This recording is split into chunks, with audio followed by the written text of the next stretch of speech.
인투TV 인천 항공산업특집 2부 힘차게 또 달려가겠습니다.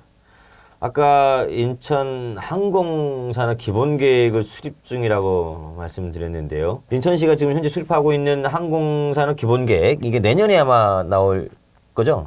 그죠? 예, 올해 말까지 준비돼서 내년에 간략하게 어떤 내용들 담고 있는지 좀 설명 좀 해주시죠. 기본적으로 뭐 기본 계획이라 함은 네. 저희들의 정체성을 담은 방향성을 제시하는 계획입니다. 그래서 네. 이제 저희들이 굉장히 심혈을 기울여서 다양한 전문가들의 의견도 듣고 네. 시민사회의 의견도 듣고 있습니다. 기본적인 방향은 공항에 대한 정책을 우리가 어떻게 가져갈 것인가. 네. 그리고 항공산업, 정비, MRO 산업도 있고 드론 산업에 대한 드론도 이 있고. 방향성을 어떻게 새롭게 재평가할 것이냐. 네. 그런 부분이 있습니다. 그리고 저희 시만 하는 게 아니라 이것들은 뭐 기업들, 연구기관, 학교 다 이렇게 연관이 되어 있기 때문에 그런 각 주체들과의 어떤 연계성을 많이 할 수 있느냐 이런 부분까지도 포함해서 저희들이 한 5년 뭐 그 이상의 어떤 기본적인 방향성을 재설정하는 그런 작업을 하고 있습니다. 네, 알겠습니다. 인천의 랜드마크이기도 하고요. 인천이 오늘날 이렇게 세계적으로 알려지고 성장할 수 있었던 동력을 꼽으라 그러면 누가 뭐라고 하더라도 저는 인천공항을 얘기할 것 같은데,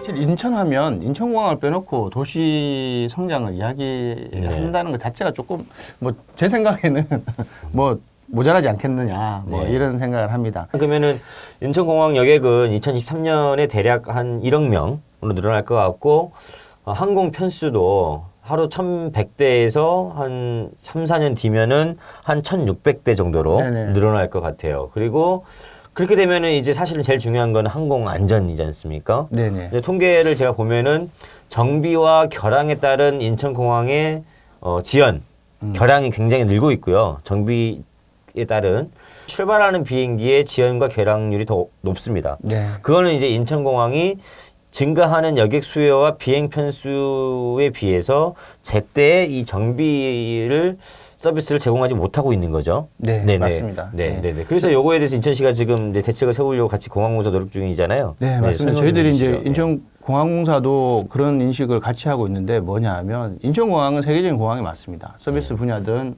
그 규모든 세계적인 공항인데 서비스는 이미 졸업을 했죠, 이제. 그렇죠. 10몇 년서 하다 보니까. 타의 추종을 불허하는데 문제는 지금 현재 인천공항에서는 전문적인 항공 정비 서비스를 제공하지 못하고 있습니다.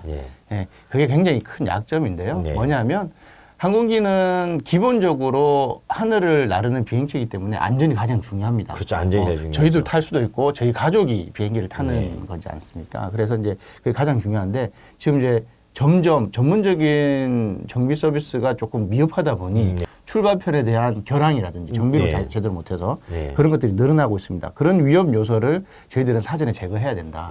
그래야만 인천공항이 앞으로의 경쟁력을 가지고 더 발전할 수 있다라고 생각합니다. 지금 보니까 현재 아시아나 항공이 경납고 2개를 운영하고 있고 대한항공이 경납고 하나, 그다음에 2017년도에 어렵게 이제 그 샤프 에비에이션이 이제 들어섰는데, 샤프 에비에이션은 사실은 이제 그 중정비 이상의 정비를 할 수 있는 것은 아니잖아요. 간단한 이제 운항 정비 정도고, 아시아나도 사실은 중정비는 해외에 의존하고 있고, 대한항공도 사실은 그 우리나라에서 가장 이제 높은 정비 기술력을 가지고 있지만, 대한항공도 일본에 이제 해외에 의존하고 있죠.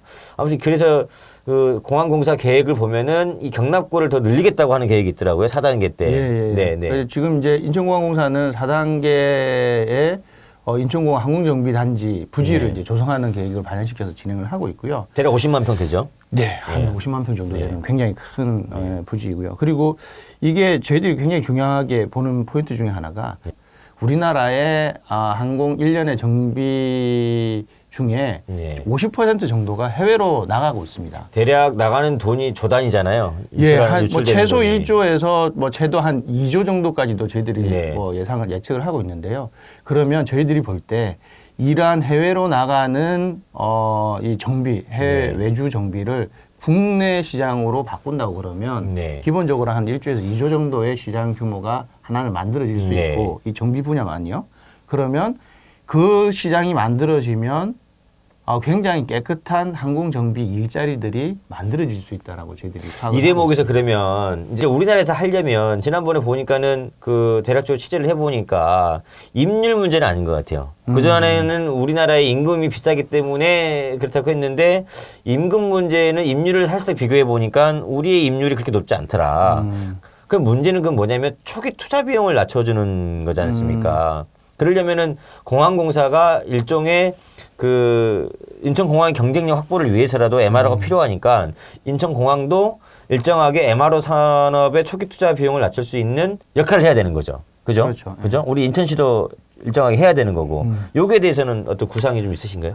그래서 뭐 굉장히 좋은 지적이십니다. 뭐 이게 단순히 경제성의 논리로 따지거나 이럴 부분이 네. 아닙니다. 왜냐하면 정비는 안전과 안전이죠. 직결되고 이거는 생명이거든요. 예. 그래서 저희들이 인천공항이 특히 인천공항이 자기들 공항에서의 안전 부분을 확보하기 위해서는 직접적인 참여가 좀 필요하고 물론 인천시가 지원할 부분은 저희들이 지금 교육훈련 산학융합원 말씀드렸다시피 교육훈련 체계를 해서 인재를 양성하는 체계는 저희들이 돌입을 했습니다. 예. 그리고 또 한 가지 제도적인 뒷받침을 하려고 예. 저희들 지역 국회의원님과 굉장히 협력을 해서 예. 거기서 지금 인천국제공항공사법 일부 개정안을 발의를 했고 네. 상임위까지 지금 통과되어 있는 상황입니다. 네. 그 내용을 보면 뭐 정비 사업이라든지 교육 훈련 사업, 그다음에 주변 지역을 개발하는 사업에 인천공항공사가 직접적으로 사업을 할 수 있도록 그런 이제 목적 사업에 여상규 위원장이 거예요. 안 해준 것 같은데 해줬어요?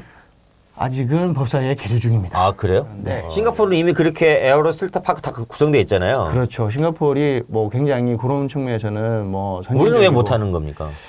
저희들은 지금까지 이제 항공 운송 산업 자체에만 너무 이제 그렇죠. 좀 오리엔티드 되어 여객 과 있는 화물을 실어나는 네, 데에만 그렇죠. 예. 너무 좀 편중돼 이제 있었죠. 그 후방에 있는 여러 가지 산업들을 이제 좀 간과했던 게 사실인데 뭐 점점 정부도 그렇고 저희 인천시도 그렇고 공항공사도 그렇고 각 주체들이 그 부분에 대해서 뭐 굉장히 많은 고민을 하고 있습니다. 이 토지 부분에 있어서 네네. 건물 부분에 있어서 초기 투자 비용을 낮춰주는 게 단순하게 대한항공이나 우리 그 샤프 에비에이션이나 아시아나 항공을 이렇게 기업을 도와주는 게 아니라 국가 미래 사업을 결정하는 어떤 정책적 결정이 아닌가. 네네네. 그러지 않습니까? 예, 초기 투자비를 과감하게 줄여주는 네. 정책이 입안이 돼야 된다는 데 절대적으로 공감을 합니다. 네. 예, 제가 국토부 장관으로 가면 네, 꼭 해주십시오. 네. 그리고 이제 그래서 저희들이 기존에 있는 저비용 항공사들이 이제 시설과 장비 문제로 네. 굉장히 정비의 문제 또 어려움을 겪고 있는데 그래서 저희들이 이제 검토하는 게 공용 정비 장비 센터라는 개념으로 그런 네. 부분도 저희들이 이제 검토를 하고 있는 상황이라 네. 그런 초기 투자비를 줄여서 정비의 경쟁력과 안전성을 높이는 그런 부분은 뭐 저희들이 앞으로도 계속해서 고민을 해 나가도록 하겠습니다. 그다음에 또 하나는 뭐냐면은 이 그 물류단지 이게 굉장히 중요합니다. 나라별로 이제 국가 경쟁이 치열해지면서 네. 사실은 항만과 공항의 이 물류단지, 산업단지를 조성해서 수출 경쟁력을 확보하려고 하는 노력이 나라마다 치열하죠. 맞습니다. 치열하죠.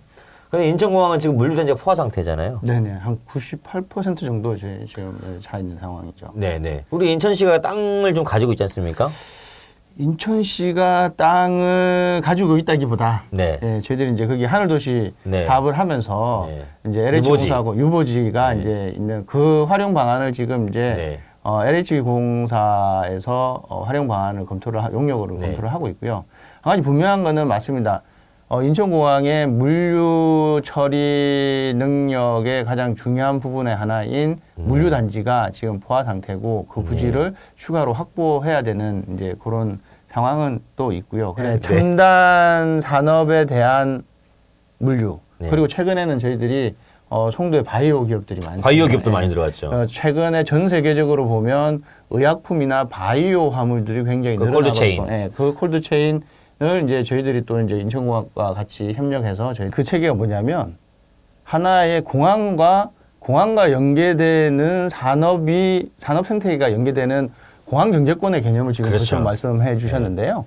그게 바로 이런 겁니다. 인천공항이라는 굉장히 좋은 시설이 물류 체계를 가지고 있는데 의약품 바이오를 할 수 있는 콜드 체인 체계가 확립이 된다면 예.